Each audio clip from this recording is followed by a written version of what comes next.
ናፍቆት ሚዲያ የተለያዩ እውነተኛና አስተማሪ ታሪኮች የሚቀርብበት ናፍቆት ሚዲያ። አይተው ሲጨርሱ ለሌላው እንዲደርስ ሰብስክራይብ፣ ላይክ፣ ሼር ማድረግዎን አይዘንጉ። ናፍቆት ሚዲያ።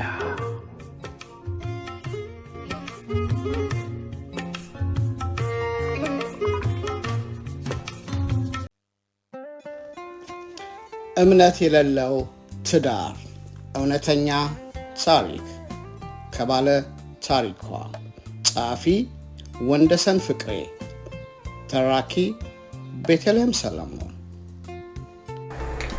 የህይወት ተሞክሮዬ ነው የማካፍላችሁ። ለብዙዎች አስተማሪ ይሆናል ብዬ በማሰብ ነው ወደ አደባባይ ገመናዬን ይዤው የመጣሁት። ከፍቅረኛዬ ጋር የተዋወቅነው የአንድ አካባቢ ልጆች ሆነን ነው። በጣም ጎበዝ ተማሪ፣ ለወደፊት ብሎ ብዙ የሚያስብና ባቀደው መሰረት ጠንክሮ የሚደክም አይነት ሰው ነበር። እንደ ሁላችንም ደግሞ የራሱ ደካማ ጎኖች ነበሩት። ፍላጎቱ ሕክምናን ማጥናት ስለነበረ እድል አግኝቶ ወደ አውሮፓ ለትምህርት ሲሄድ በቤተሰብ ሽማግሌ ልከን አነስተኛ የቀለበት ፕሮግራም አድርገን ተፈራረምን። ይገርማችኋል፣ እኔም ብዙ ሳልቆይ ዴቪ ደርሶኝ ወደ አሜሪካ መጣሁ። አሜሪካ የምትኖሩ በደንብ ታውቁታላችሁ። መቼም 16 ሰዓት ነበር የምሰራው። በእረፍት ጊዜ ቤት ማጽዳት፣ ልብስ ማጠብና መተኛት ብቻ ነበረ። ከብዙ ልፋት በኋላ ቤት ገዝቼ ትምህርቱን አጠናቆ ሲመጣ ለትዳራችን ይጠቅሙናል የምላቸውን ቁሳቁሶች ማሟላት ጀመርኩኝ። ይህን የምላቸውን ለማከናወን በትንሹ 7 ዓመታትን ፈጅቶብኛል። የገዛሁትን ቤት ዕዳ ለመክፈል እንዲያግዘኝ 3 የተለያዩ ተከራዮችን አስገባው። ምድር ቤቱን እጸገነት የምትባል ሴት ስትከራየው፣ እኔ መኝታ ቤት አጠገብ የነበሩትን 2 ክፍሎች ደግሞ ወንደላጤ ተከራዮች ገቡ። የእረፍትና የሥራ ሰዓታችን የተለያየ ስለነበረ በሳምንት እንኳን 1 ቀን አንተያይም ነበረ። ወደ እጮኛዬ ለመለሳችሁ። ትምህርቱን እየተማረ የሚያስፈልጉትን መጽሐፎች ጨምሮ አንዳንዴም ለትምህርት ቤት ክፍያ ተጨማሪ ወጪ ሲኖርበት ከአሜሪካ እየላኩ አግዘው ነበረ። 2 ሀገር ሆኖ ፍቅር ለብዙ ዓመታት የማይዘለቅ ነገር እንደሆነ ብናውቅም መጨረሻው ያማረ እንደሚሆን ተስፋ በማድረግ የፈጀነውን ጊዜ ፈጅቶ ትምህርቱን አጠናቆ ዶክትሬቱን ይዞ አሜሪካ መጣ።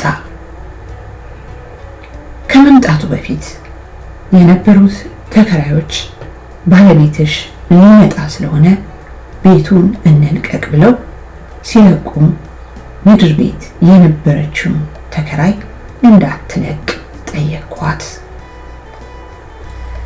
ከተከራይነቷ በተጨማሪ የልብ ጓደኛዬ እየሆነች መታለች። ምግብ አብስለን አብረን መብላት ከጀመርን እንኳን ከራርመናል። እንደውም ተከራይ መሆኗን እረስቼዋለሁ። ብቸኝነቴን፣ መነጫነጬን፣ ማልቀሴን ያስረሳችኝ እርሷ ስለሆነች እህቴ ሁሉ ነው የምትመስለኝ። ባለቤቴም አሜሪካ ከገባ በኋላ የተወሰኑ ቀናትን ፍቃድ ወስጄ አብረን ካሳለፍን በኋላ እርሷ አዳር ሰርታ ቀን ቤት ስለምትውል እኔ እንኳን ባልኖር ተርቦ እንዳይውል አብስላ ታቀርብለታለች። ነገሮች ውለው እያደር ሲመጡ ልጅ የመውለድ ጉጉቴ እየጨመረ ቢመጣም ሊሳካ አልቻለም። ሕክምና ማድረግም ጀመርኩ። ባለቤቴም በተማረበት የሕክምና ሙያ ስራ ለማግኘት እንዳስበው ነገሮች አልጋ ባልጋ አልሆኑለትም። ጭንቀት ስለተደራረበብኝ ነው መሰለኝ ያስቀመጥኩትን ዕቃ እንኳን መርሳት ጀምሬ ነበረ። ጠዋት ስራ ከገባው በኋላ ይዤው መምጣት የነበረብኝ ዕቃ ረስቼ ተመልሼ ከ3 ሰዓት ቆይታ በኋላ ወደ ቤት ስመጣ ባለቤቴ ከተከራይ ጋራ በራሴ አልጋ ላይ ተኝተው አገኘኋቸው። ከዛ በኋላ ጭንቅላቴ ለተወሰኑ ሰዓታት በትክክል ማሰብ አቆመ።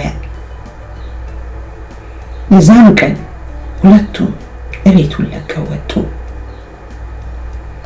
ከሳምንታት በኋላ የቤት ዕቃዋን ሰው አስልካ አስጭና ወሰደችው።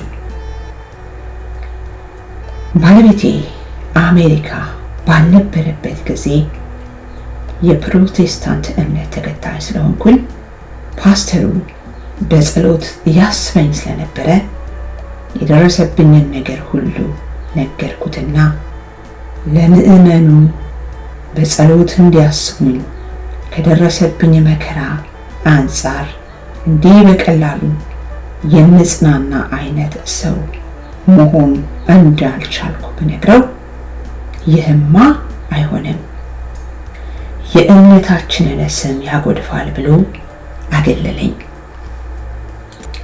ስራ ላልተወሰነ ጊዜ አቁሜ ባዶ ቤት ብቻዬን ታቅፌ ቀን ከሌት ማልቀስና ብርድ የሚል ስሜት ይሰማኝ ነበረ። ከሰዎች ርቆ ተደብቆ መኖርን ወሰንኩ። በተለይ የሀገሬን ሰዎች የሀገሩማ ሰዎች ማንነቴን ካልነገርኳቸው በምን ያውቁታል? አብረን ተሰደን የሰው ሀገረ ሰዎች ሆነን እርስ በርሳችን የምንጠፋፋው ነገር በጣም ያሳዝናል። ከላይ እንደገለጽኩላችሁ የፕሮቴስታንት እምነት ተከታይ ስለሆንኩኝ ቸርች ሲሄድም ፓስተሩን ጨምሮ ምእመኑ የተነገራቸውን ባላውቅም ከነሰላምታው ተከለከልኩ። ጭንቀቱ፣ ብስጭቱና የከመርኩት ትዳሬ በአንድ ምሽት ሁሉንም ስላጣው ላገኘሁት ሰው ሁሉ የደረሰብኝን ነገር እየተናገርኩ ነበር። በትንሹም ቢሆን የሚለቀኝ ጭንቀቴ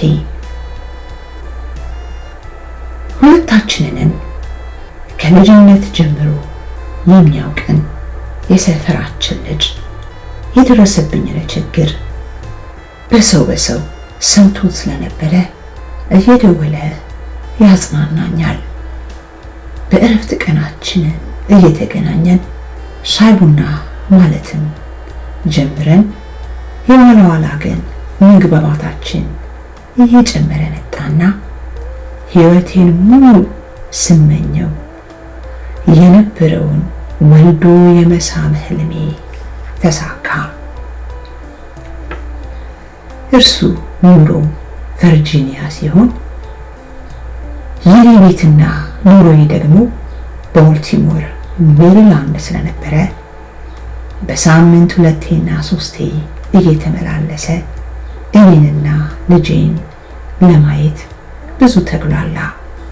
በመጨረሻ ግን ሁለታችንም ተስማምተንበት የኔን ቤት ሸጠን እርሱ ወደሚኖርበት ቨርጂኒያ ጠቅልለን ገባን። ያለፈ ታሪኬ ጥሎብኝ ያለፈው ጠባሳ ነው መሰለኝ ፈሪና ተጠራጣሪ አድርጎኛል። የልጄ አባት ግን በጣም መልካም ሰው ነው። ናምሌ ነው የያዘኝ። ያለፈ ጉዳቴን ሁሉ ተረድቶታል። ሙሉ ሰውም አድርጎኛል። የቀድሞ ባለቤቴ የኔ ደባል ከነበረችው ሴት ጋራ አብረው በታዩበት ስፍራ ሁሉ በአበሻው ማህበረሰብ ዘንድ መጥፎ አመለካከት ስላተረፉ ስቴት ወይም ግዛት ቀይረው መሄዳቸውን ሰማሁ። ከዛም እርሷ በጣም ትታመም ስለነበረ ባደረገችው ምርመራ የኤችአይቪ ቫይረስ እንዳለባት ተነገራት። እርሱም ባደረገው ምርመራ ተመሳሳይ ውጤት ስለተገኘበት ካንተ ነው ካንቺ ነው በሚል ጸብ ውስጥ እንደነበሩ ሰማሁ። ተፈጸመ። ያዳመጡትን ታሪክ ለሌላው አስተማሪ እንዲሆን ላይክ፣ ሰብስክራይብ፣ ሼር በማድረግ ድርሻውን ይወጡ።